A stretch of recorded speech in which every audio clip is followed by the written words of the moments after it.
All right, we are live. Uh, so the first question was, what made Noodles and Company an attractive opportunity for Aaron Kennedy in 1995?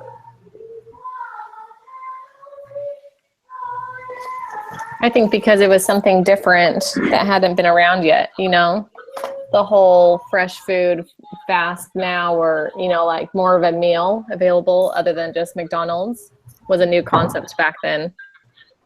Yeah, I think they called it fast casual. Fast casual, Yeah. that's what it is, yeah. And it was a higher quality food, but it was quick and go, like you said.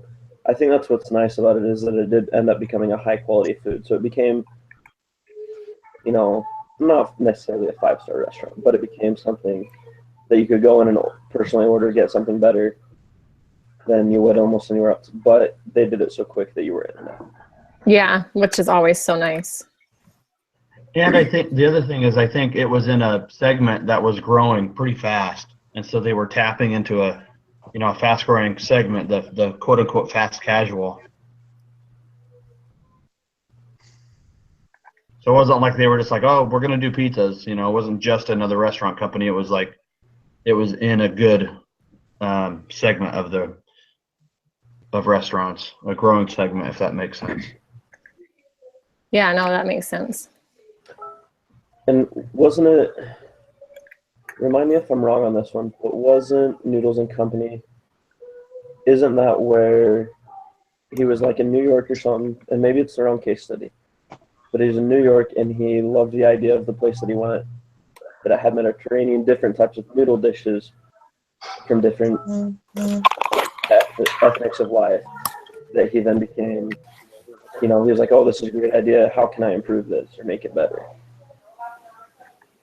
I think so. I think that that's actually in the first page. Yeah.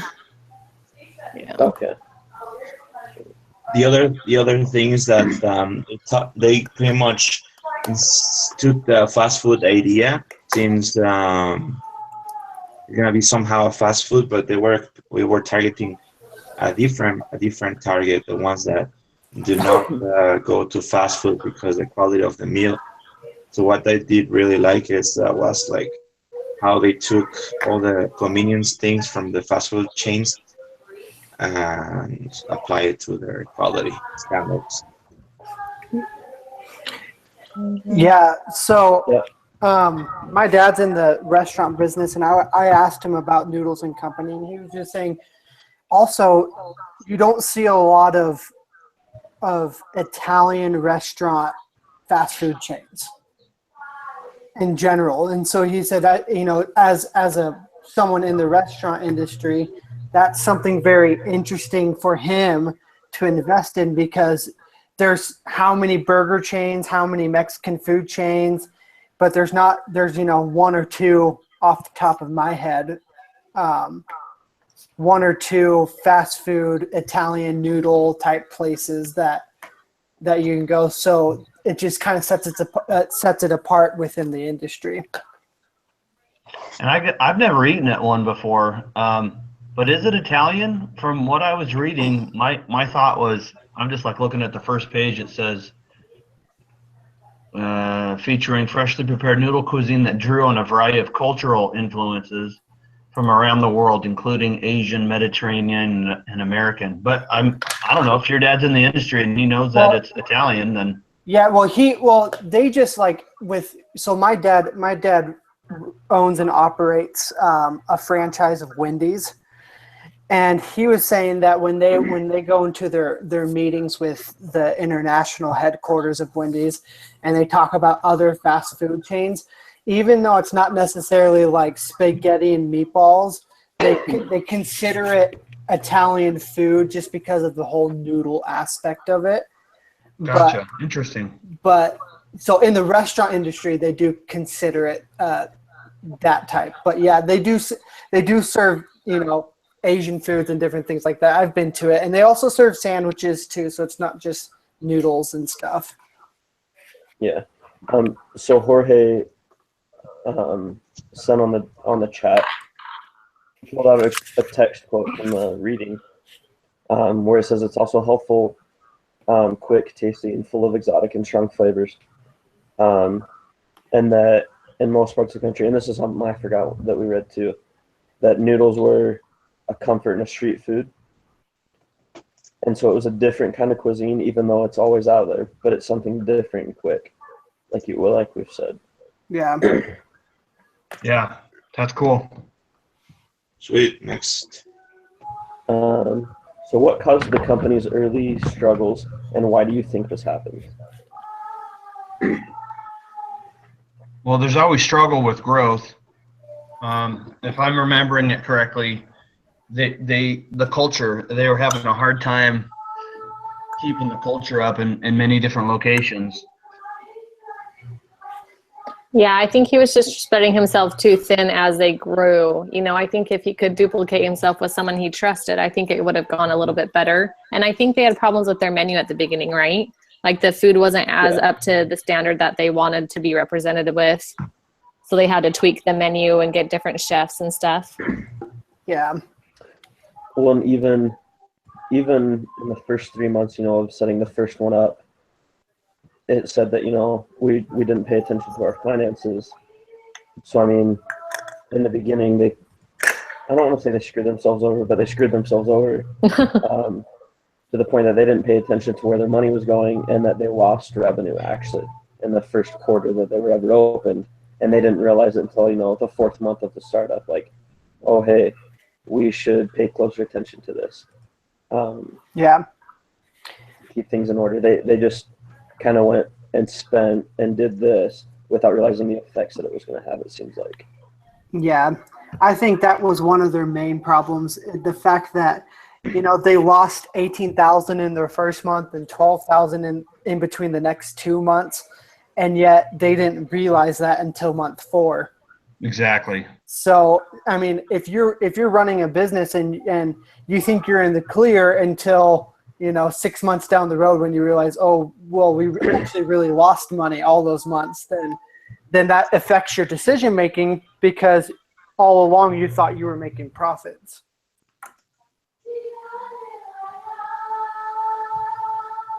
Exactly. They just weren't paying attention to detail. And with finances, either you're making money or you're not. There's no. Yeah. And I mean, I guess there is breaking even, but that's still not making money and losing money. So maybe there's 3 things. Either you're making money, you're losing money, or you're breaking even. So maybe that's a better way to put it, but I agree with you. Yeah, I mean, you have to know, in order to know your business, you have to know your numbers. And you can do an outstanding job of marketing and operations, but if you don't know your numbers, you don't know your business. So. And I think one of the things that helped them in the early days is they brought on managers that were just higher. Well, it says higher caliber, and they made them feel like they were more connected to the success of the business and not just like, hey, this is what we pay you. So they made them feel like, yeah. I mean, you can't always just pay people more, but if you find the right. I'm sorry. I am getting like email, text, and my phone. Sorry, I'm trying to keep Jorge updated. Okay. Guys, I just got called into work, so I will try and jump on the second call, but go on ahead without me. Okay. All right, thanks. All right. What's the next question? So what role should franchising play in the company's growth? And really quickly before we answer that, so Jorge says that in the beginning they had 2 locations, and that he was doing his best to keep an eye on them, but going back and forth wasn't the best. And then Waygard, whatever you want to say, had his own business too, which kind of put Kennedy at a bad operation for him. Yeah. Perfect. So yeah, what role should franchising play in the company's growth? So I think basically the financial part, because since they were losing two figures on each month. I will say that the franchising part will as well drive apart a lot of the assets and as well equity. So they're like, you could say, balance sheet will be more positively financially. Yeah, I mean, obviously they have to get their operations running smoothly, so everything's turnkey to be able to go to the the franchising that step or go that route. But I think franchising could make a huge impact because the funding and the growth comes from other people's capital. Yeah. And didn't it pose the question in the case itself that said something along like, should Noodles and Company use the revenue capital or the investors' capital to grow if they were to franchise? And I think that's kind of where he was left at that debate back in, what was it, 2003 or 6 or wherever the case ended. But everything has an advantage and disadvantage. And that's actually the last question too. We've already started on it, so I'm going to throw it in there. So what are the advantages and disadvantages of the franchising model for Noodles and Company? Say it again. So what are the specific advantages and disadvantages of the franchising model for Noodles? So I think, coming from like my dad's perspective and kind of knowing like how, I think ultimately in the restaurant industry, franchising is the way to go. You hardly find any stores that are owned by the actual like company. But some of the disadvantages is when kind of like what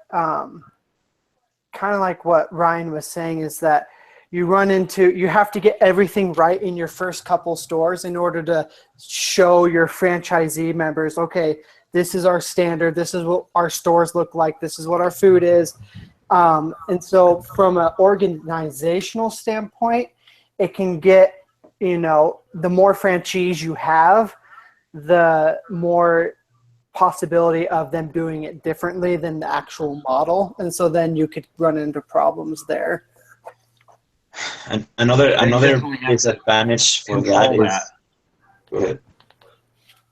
No, go ahead. I was just saying that you have to control it. Yeah. And that's why you have regional managers and this and that. And I mean, you see that on, I think it was like a Quiznos, an undercover boss for Quiznos, where the guy's like, what's he making these pizza things? Like, what the crap? Yeah. So another disadvantage is that if you have to be careful with diversifying, because each area could be a little bit different, and when you're owning a franchise, you don't have a lot of open range of doing what you want to do, because you have to do things in a certain way, but probably things do not work in the same way in your area, so it's kind of difficult, and each franchise has its own kind of guidelines, but at the same time they give you some space so that you can tweak little things according to your market.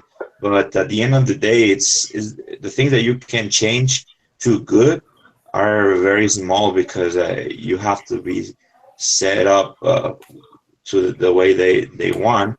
But I've seen, like, for example, I think Dairy Queen has like a local menu where each menu is different, and each town depends what is more famous. Or another thing that they do is probably price discrimination, or there's several things that is difficult to work with creativity when you own a franchise. Yeah. Yeah, you're definitely, I don't want to say hamstring, but you're definitely, and that's a advantageous though as well. So you can see that as a pro and a con. Yeah. Because they're like, look, we have a turnkey model. This is, we're focusing on these things, and this is the basics, and this is what we do. I think another positive thing about franchising, we've already talked about, that helps fuel the growth of the company without internal funds. But it is especially in the restaurant business, it's advertising. So, if Wendy's in New York, if you're traveling to Utah from New York. I'm assuming that's where your dad's Wendy's franchise is somewhere in Utah. So my dad runs the San Antonio market, the Las Vegas, Seattle, Indianapolis, and some in Canada. So he's kind of all over. He's got over 300. Holy cow. Yeah, so he's got over 300 built franchise locations that he owns. Yeah, so he works for a company called Cedar Enterprises, and they own his company owns 300, and he's the COO of the company.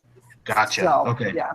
Yeah, so let's say that, you're just a single dude, you have a location, whether it's Wendy's or whether it's a Noodles and Company. a Panera Bread or a Noodles and Company, whatever.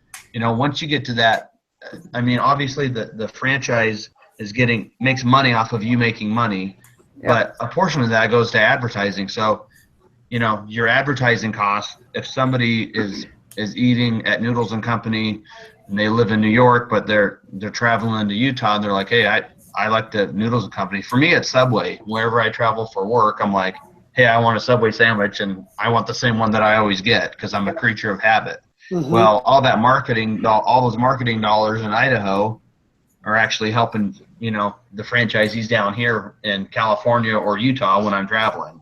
Yeah.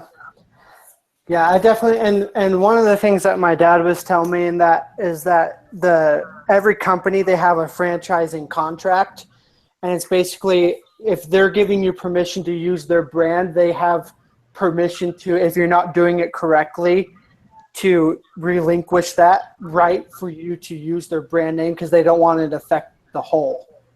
Yeah, because they have to make it the same. Yep. That's why you don't go to a Chick-fil-A where it has a hot pink Chick-fil-A sign. Yep. It's all one uniform. thing I heard, I don't know if it's true, but if you want to own a franchise, at the end of the day, you're not gonna make more than 35K per year. So I heard that if you really want to have a good standard of living, you will need to own at least 3 franchises. But I don't know. Yeah. So something Jorge sent was all this. It could be a pro and a con too.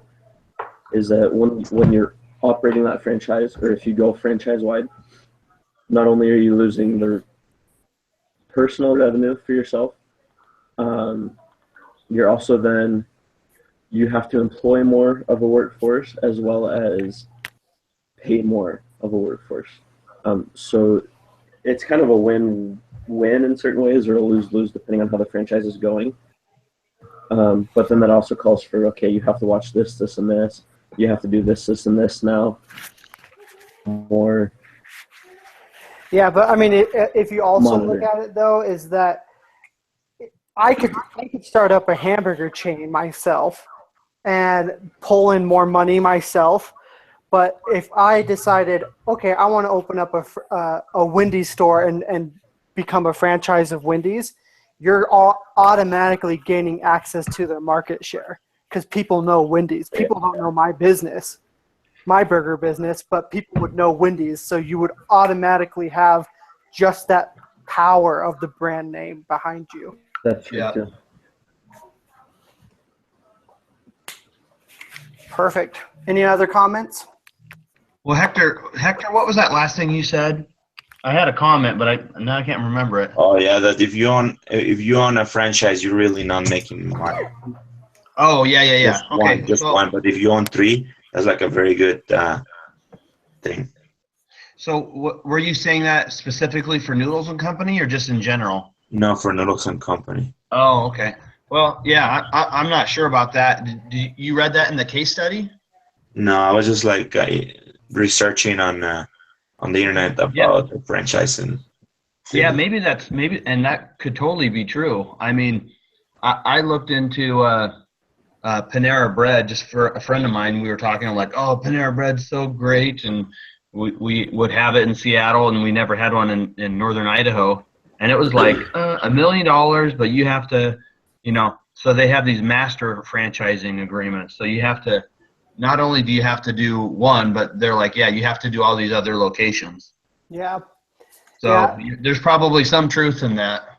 Yeah, it just depends on how it's drawn up. Like, I don't know if you guys know of Jimmy John's, Yep. but in every Jimmy John's they have a pamphlet of own a Jimmy John's, own a franchise of Jimmy John's, and it basically it says make this much a year. If you opened up a Jimmy John's and you pay us our franchising fee, and you get the building and all that stuff, within your first year, you'll make this much money. And of course, that's not guaranteed. And I don't think any franchise will ever guarantee that you make a certain amount of money. But Yeah. I think the rule of thumb with franchising is that the more the better. Because if you have 3 franchise stores, and let's say you're making, like you said, Hector, $35,000 a year, that quickly goes to a three-figure salary for yourself. Yeah, 35 grand is, I mean, don't get me wrong, it's money, but I wouldn't do a business like that to only make 35 grand. Oh, absolutely not. I just work for someone else and say, heck with all that. Anyway, I digress. Yeah, I think it's interesting, but you're right. A lot of people, they definitely want to do more than one type of franchise. They then you have companies that's what they do, is they buy into big franchise brands, and that's what they do. They run I know. Wendy's or run whatever. I know from a Wendy's perspective, you can't franchise one Wendy's. You have to do multiple. So. Yeah, same thing with Panera Bread. Mm-hmm. You have to guarantee that you're going to open up. Gosh, I think it was like something crazy, like 16 locations within 3 years or something like that. But that was a few years ago when I looked into it. But anyway, yeah, it's interesting how that works. Perfect. Is that it? That's it for that one. Now we just got to go on to Progresso. Yeah, let me